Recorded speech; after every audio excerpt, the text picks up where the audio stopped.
Welcome back to Every Other Carl. I'm Carl, and today I'm going to start framing the walls for my 10x16 shed.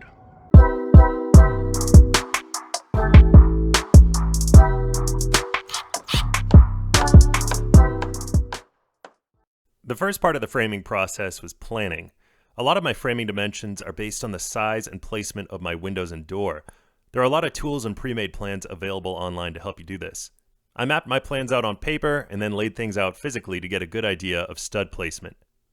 By the way, my goal in building this studio shed is to build it as well as I possibly can while maintaining a tight budget. At this stage of the process, I was able to save a ton of money on lumber by buying wood off the cull pile at Home Depot for 70% off. Any lumber you see in this video that has some purple spray paint on it was from the cull pile. Also, I was able to score a bunch of free lumber by scouring Facebook Marketplace. My best find was from this granite countertop company that was getting rid of all these wooden shipping frames. Once I had most of my planned lumber from new wood, cull wood, and free wood, I could start building. So the studs for my walls are going to be 86.5 inches. So I set myself up a little jig with one straight piece of 2x4 screwed into the floor over there. Line these all up and cut them to exact measurements. And now I'm going to start laying out my wall flat on the deck of the floor here and then start nailing. In the thread of building things well, I'm using pressure treated lumber for my bottom plate and a double top plate for added strength and durability. I marked all my studs along my bottom plate, and I got as many as possible to be 16 inches on center in order to make my life a little easier when sheathing and insulating. Once I had everything marked, I nailed the studs through the bottom plate and began framing my windows. I'm using 3¼ inch galvanized framing nails. My old nailing gun sometimes skips a nail, so throughout this video you might see me hit the same spot twice. By the way, if you're a pro builder, see if you can spot the mistake I'm making right now when framing these windows. Don't worry, I'll notice and explain in a minute.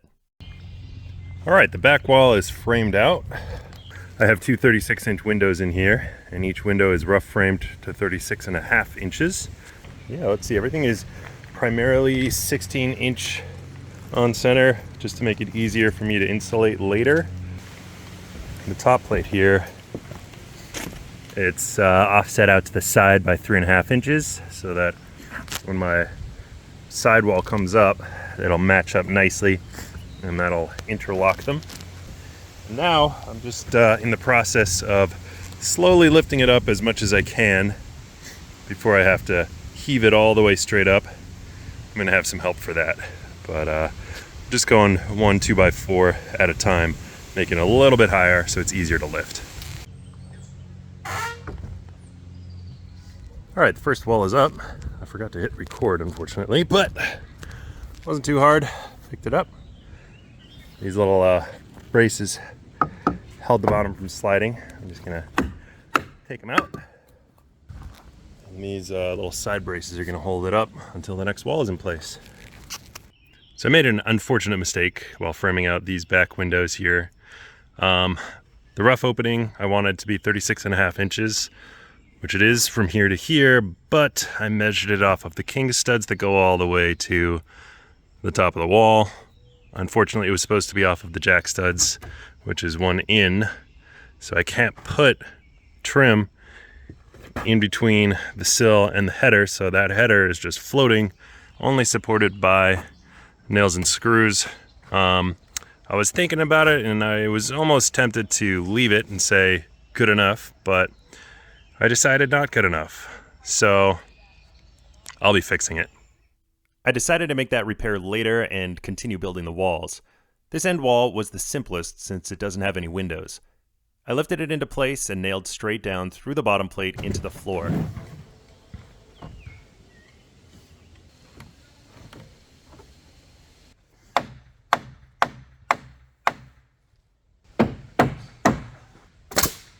Then I matched up the overlapping top plate with the back wall and nailed it in.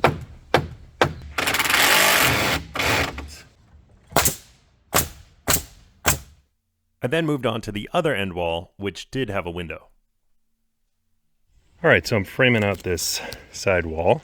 This one's going to have a window in it, so I thought I'd take a moment to show how to frame out these windows. They are 36 inches wide, so based on the instructions from the window itself, it says to rough frame to 36.5 inches.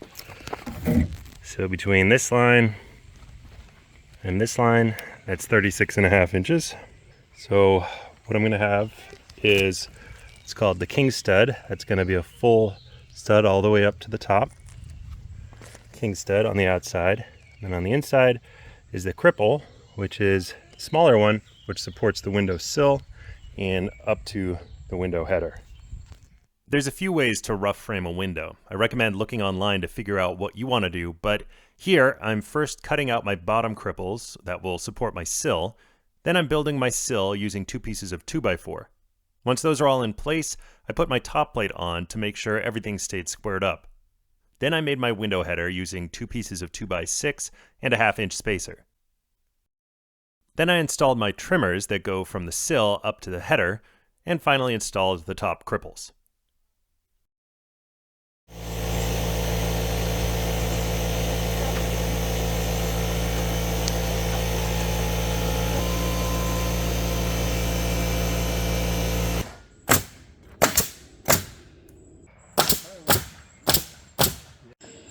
All right, thank you to my parents for helping me raise that wall. Here is how we're joining the corners here. They overlap. If you see, this one goes through out to here, and this top one goes over out to this side, and just hammer down in. The front wall is definitely the most complicated since it has a door and 2 windows. So this is how I have it laid out. I have these 2 studs on the corner coming out to king stud, the tall one, and the cripple, the small one next to it. Same thing over here. King on the outside, cripple on the inside. That's the door frame. It's going to be an 80-inch door. The rough framing is 82.5 inches. And here I have my windows. So this is the king, all the way to the top plate. And this will be the cripple, the short one over here. Same deal. Cripple on the outside is the king. Goes all the way to the top. And so forth and so on down the line, all the way to the back here. All right, so I'm gonna make a header. This is the header for the door. I have a 36-inch wide door. The rough framing is for that is 38.5 inches between the cripples here. So these are the king studs, these are the cripples. 38.5 inches between the cripples. And the header has to be an extra 3 inches, so that's the 38.5 inches plus 1.5 inches for this cripple, 1.5 inches for this one. That's going to be 41.5 inches. And using 2 pieces of 2x6, cut to 41.5 inches, and I'm going to space them with this leftover piece of 1/2 inch plywood and put that all together. It should be exactly 3.5 inches.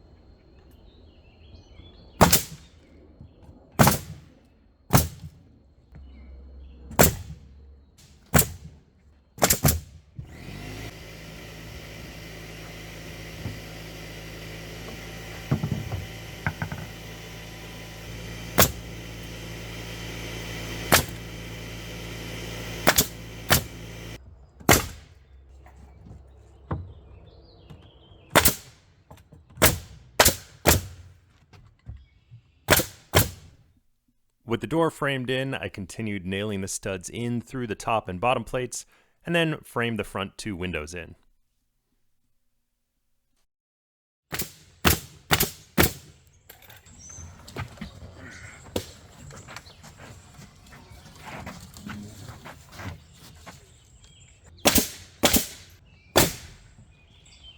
First one out the door.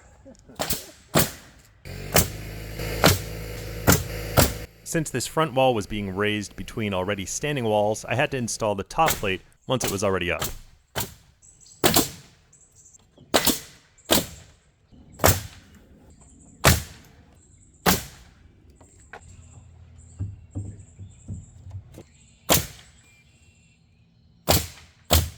Alright, I'm finally getting around to fixing these window headers in the back.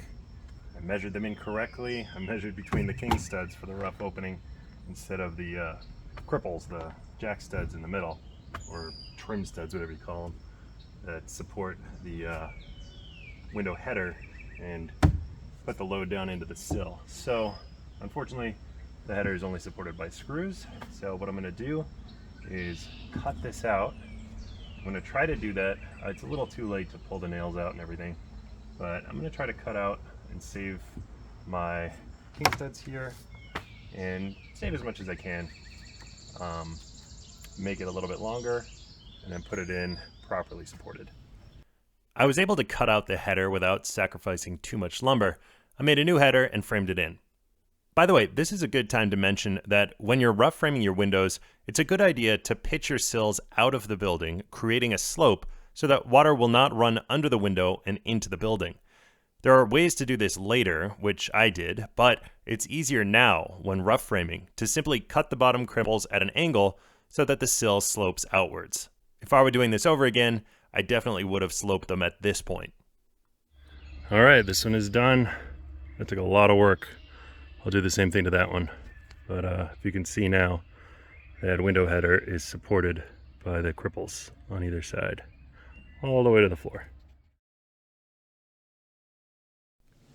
The next thing for me to frame out was my loft floor. The loft space is 10 feet wide and 7 feet deep. I'm using 6 2x6 floor joists, spaced just about 16 inches on center. I wanted to maximize headroom in the loft space, so instead of mounting the joists on top of the top plates, I notched them and mounted them 3/4 of an inch below the top plate, so that when I added my 3/4 subfloor, it would be flush with the top plates. I nailed and screwed each joist into its nearest stud, and then I installed a 2x4 under all of the joists for them to rest on top of. Even with the joist resting below the top plates of the wall, I still have over 7 feet of headroom on the first floor. I then installed some temporary bracing to get the walls near plumb and to give me more rigidity as I prepped to get up on top and work on the floor of the loft. I added 2 full 3/4 inch subfloor panels and cut the third to size.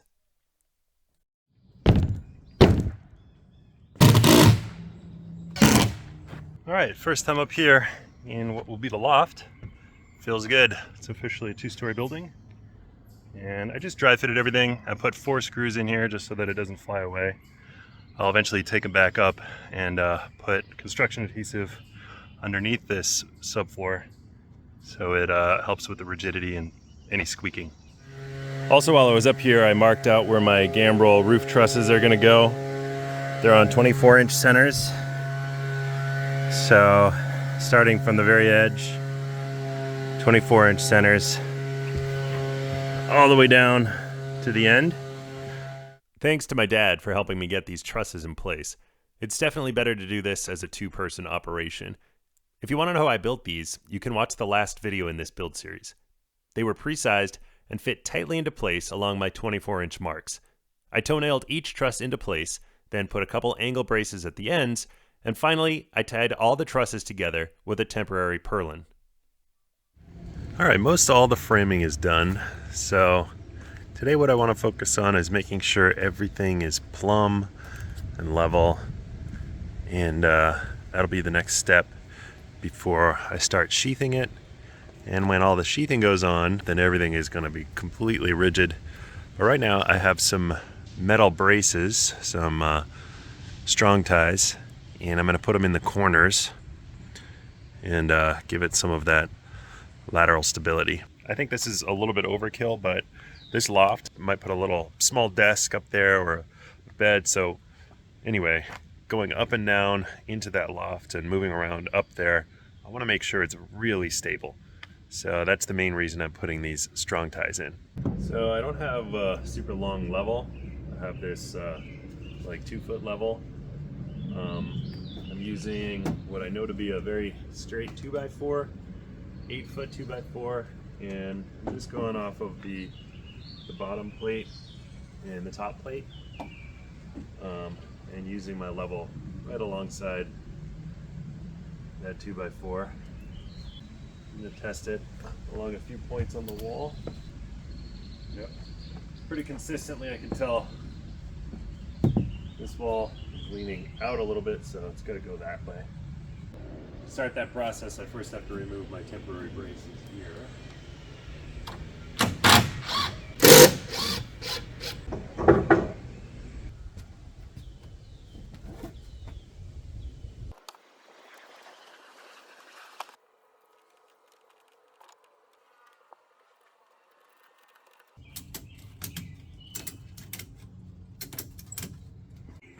Alright, so this is how I'm doing it. I got a ratchet strap attached to a low point down here on this wall, and a strap attached to the top point of that wall, and I'm just gonna give it a couple clicks and then check with the level till I get it where I like it.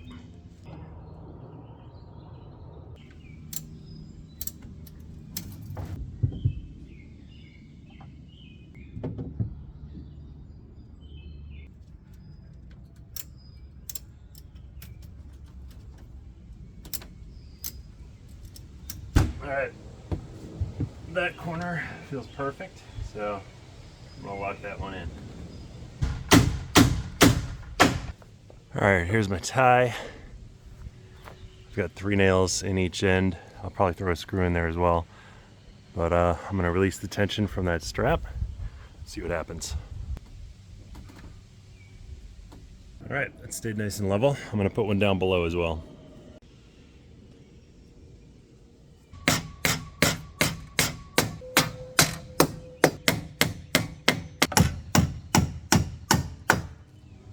Alright, this corner is nice and plumb long ways. I'm going to do a bunch more pulls, put more ties in.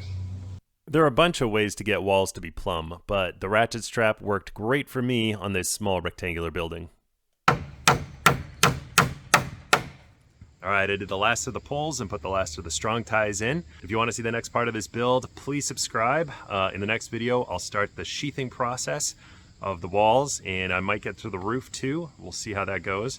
But until next time, please like the video if you liked it. If you have any questions or comments, or maybe you see some way I could have done something better, please leave it in the comments section below. That'll help somebody else out. But until next time, I'm Every Other Carl, and I'll see ya.